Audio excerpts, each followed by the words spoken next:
This video is about some review problems for quiz 1 of unit 8. So let's talk about parallelograms first. So determine if the figure is a parallelogram, explain why or why not. So number 1, remember these markings show that these angles that are opposite are congruent, and these opposite angles are also congruent. And because we have two sets of opposite angles congruent, this is a parallelogram. So we would say yes, and then show what property to use. So because two sets of opposite angles are congruent. Now, number 2, when we look, we have consecutive angles.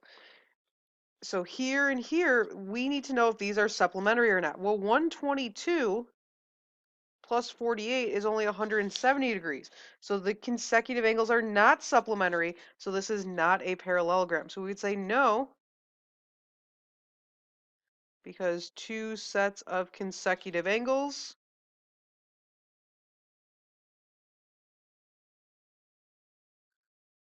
are not supplementary.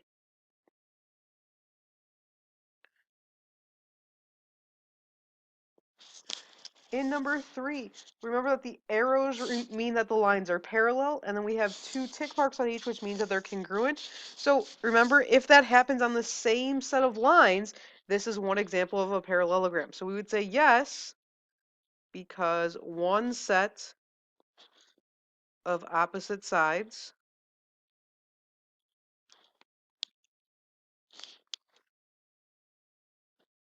is both parallel and congruent. Number 4, based on the diagram, Cubs is a parallelogram because looking at our diagonals, these circles mean that that diagonal is bisected, and those tick marks mean the other diagonal is bisected, so they're bisecting each other. So because the diagonals bisect each other.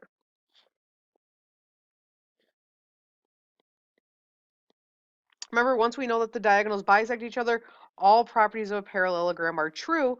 So in this case, we know that the opposite sides are congruent to each other. So to solve for x, we would have 21x minus 9 equals 9x plus 21.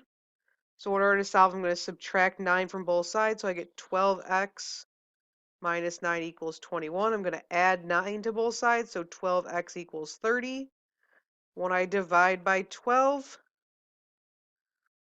I know that this is not divisible, so I'm just going to reduce by taking 6 out of each. So x is 5 over 2, or we could say 2.5. Number 5, BEAR, bear, is a parallelogram.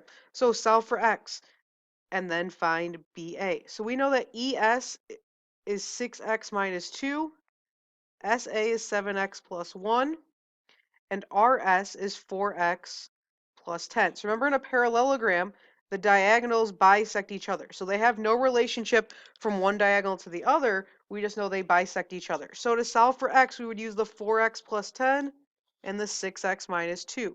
So we have 4x plus 10 equals 6x minus 2. We're going to subtract 4x from both sides and then add 2 to both sides. So we get 12 equals 2x. When we divide, x is 6. The last thing we need to find is BA. So remember, BA is this whole diagonal covered in red now. So if SA is 7x plus 1, well, 7 times 6 plus 1 is 43. That means that SB is also 43. So BA is equal to 43 plus 43, which gets us 86. Number 6, hawk is a parallelogram. Solve for x and y. So first, we know that where the x's are opposite angles, so those are congruent. So we have 8x minus 12 equals 3x plus 58. So the first thing I'm going to do is I'm going to subtract 3x from both sides. So 5x minus 12 equals 58. Then we're going to add 12 to both sides. So we get 5x equals 70. And when we divide, 70 divided by 5, we get x is 14. Now that we know x is 14, we can substitute into an angle. So let's do 8 times 14 minus 12 gets us 100. We know the relationship between the consecutive angles is that they're supplementary. So if the angle at the top is 100 degrees, we have 100 plus 3y plus 11 equals 180. We can combine like terms, so 3y equals 111, or plus 111 equals 180. Subtract 111 from both sides, and we get 3y equals 69. When we divide by 3, y is 23. Number 7, BULS is a parallelogram. So we're going to draw a picture. We have BULS. When you label your parallelogram, remember to go in a circle. Doesn't matter which way you go in the circle, but do not pick up your pencil and switch corners to label your letters. So we have BU is 5x minus 2, UL is 3x plus 9, and LS is 2x plus 7. Remember, in a parallelogram, your opposite sides are congruent. So to solve for x, we would say 5x minus 2 is equal to 2x plus 7. We're going to subtract 2x from both sides and add 2 to both sides. When we divide, we get x is 3. Now that we know x is 3, we can get our side lengths. So 5 times 3 minus 2 is 13. 3 times 3 plus 9 is 18. 2 times 3 plus 7 is 13. And this other side, SB, doesn't have a length. But remember, our opposite sides are congruent, so this is also 18. So to get the perimeter, we would add 13 plus 18 plus 13 plus 18. And when we add those together,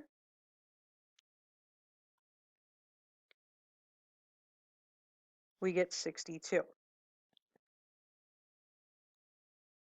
Now let's move on to rectangles.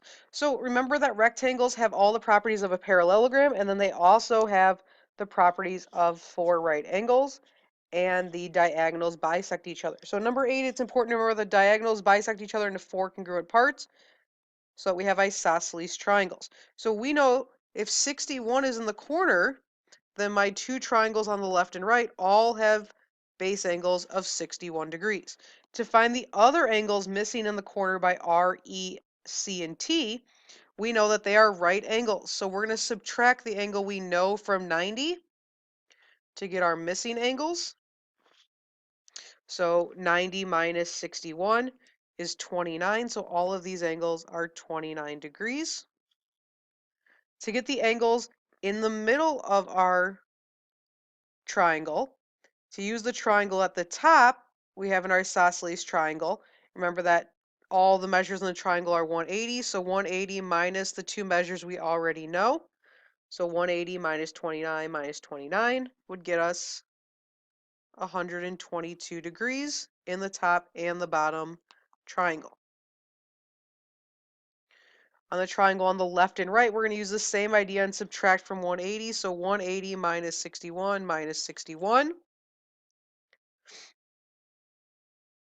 would get us 58 degrees. In number 9, solve for x and y. So remember that in a rectangle, our opposite sides are still congruent. So we would have 4x plus 5y equals 35. And we'd have 4x minus 5y equals 5. So right away, I notice that my y's cancel out. I'm just going to add straight down. So 8x equals 40. Divide, and we get x is 5. Once you know x is 5, we need to go back to one of the equations and substitute.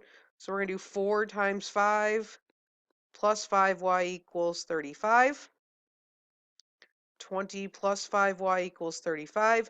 When I subtract 20 from both sides, I get 15. 5y equals 15. Divide, and y is 3. So our ordered pair would be 5, 3. Number 10, ABCD is a rectangle. Solve for x. Is ABCD also a square? So right now, if it's a rectangle, we know that there are 4 right angles. So we're going to use that idea to solve for x. So 18x equals 90. When I divide, we get that x is 5.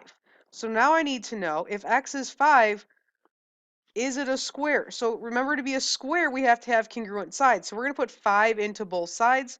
6 times 5 minus 2 is 28. 5 times 5 plus 3 is also 28, which means that all of our sides are going to be 28 and congruent. So this would be a square. So we would say, yes, ABCD is a square because it has a right angle and 4 congruent sides.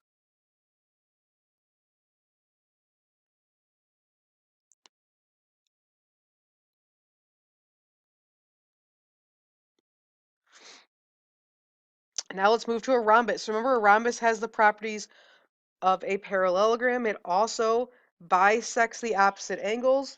The diagonals are perpendicular to each other, and there's 4 congruent sides. So number 11, we want to find all the angles. So MH is bisecting the angles. So if part of that's 39, all of these angles have to be 39 degrees because opposite angles are congruent and they were all bisected. Remember that diagonals are also perpendicular. So we know that there are always forming right angles in the center. To find the missing angles, we know that the angles by R and O have to be congruent to each other. So if we take one of these triangles, we know that the measure in a triangle is 180 degrees. So we can do 180 minus 90 minus 39, and we get 51 degrees. So all of the remaining angles are 51 degrees.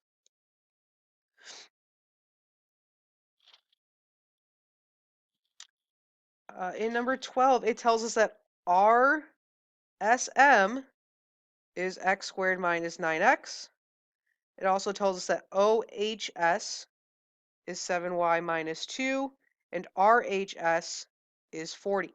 So to solve for x and y, remember that the diagonals are perpendicular to each other. So they're forming right angles in the center. So x squared minus 9x equals 90. We're going to subtract 90 from both sides, so 9x minus 90 equals 0. So I need two numbers that multiply to negative 9d and add to negative 9. So we have x minus 15 and x plus 6. To get what x is equal to, we're going to switch our signs. And both of those numbers work because it would make our angle positive.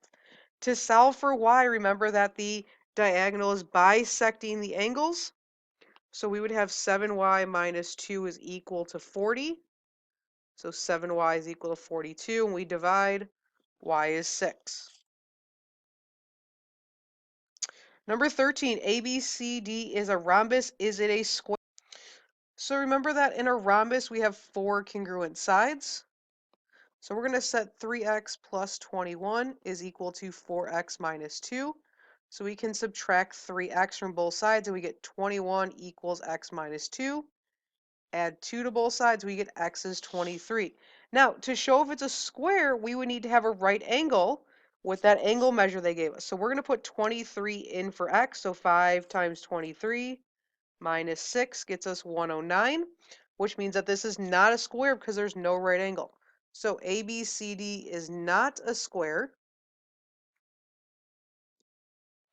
because it contains no right angles.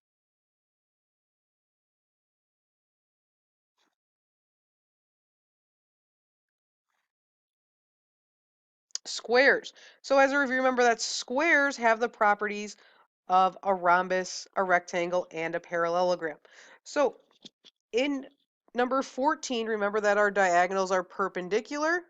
Also, the corners are perpendicular, so they're making 90-degree angles. The thing to remember, though, is that the diagonal is bisecting all of these angles into 45 degrees.